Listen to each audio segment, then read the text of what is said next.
Hey guys, so I chose to do my project over the use of smartboards in the classroom because I feel like this is definitely something we're going to be seeing in the future.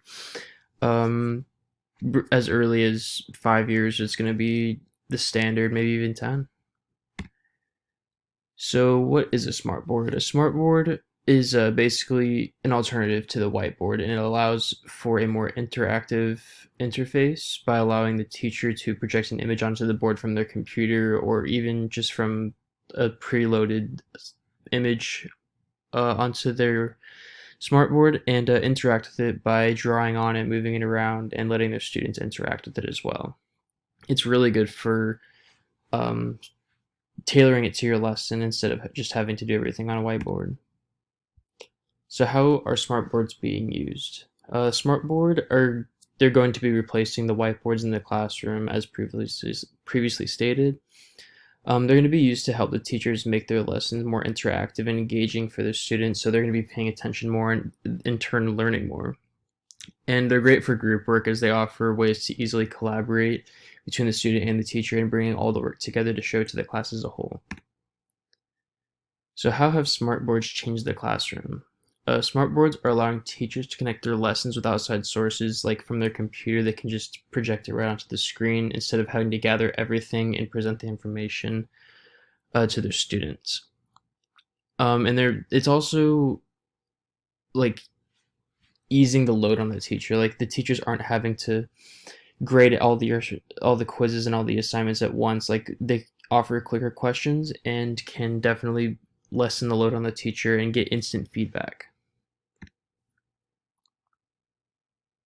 So some advantage of the smart boards, they are very, very low maintenance. All you need is the stylus that comes with it and the board itself. They are more interactive than the whiteboards, and since they are more interactive, they've proven to show higher success rates in the students. And smartboards also, they offer that technology integration that whiteboards cannot, so the teacher can connect to their computer and help with instruction.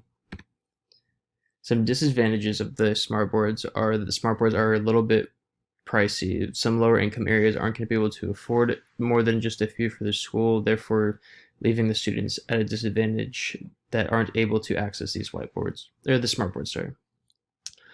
The smartboards require training. They're not just plug and play. The teachers need to know how to use them properly, which is going to take more time out of the teacher's day and also the trainer's day. And since the smartboards are working off of a software instead of just pencil and paper, it needs to be calibrated properly every time before use. So, what does the future hold for education and smartboards? Smartboards and education, it's going to be like yin and yang, I think. I think we're going to be seeing a lot more smartboards in the classrooms as time goes on, and as they gain popularity, and as schools are opening their minds to this idea of technology integration in the classroom, I think we're going to be seeing a lot more smartboards in the classroom as time goes on. How I personally feel about using smartboards in the classroom and what I'm doing to prepare myself to use one. I think they're great. I think we need to find a way to make these smartboards cheaper so we can have them in all of our classrooms. And to prepare myself for the future, I have actually looked into a few videos on how to navigate the software, and I think I have a decent grasp on what to do once I get my hands on one. Again, just reiterating my opinion of the smartboard, I think they're great. I think that if we can lower the cost in them, I think that every classroom needs to have one in them. And since they're proven to be effective for students and learning, I think we need to have them in the classroom since we're talking about educating our future generations. And then just my reference page. Thank you so much.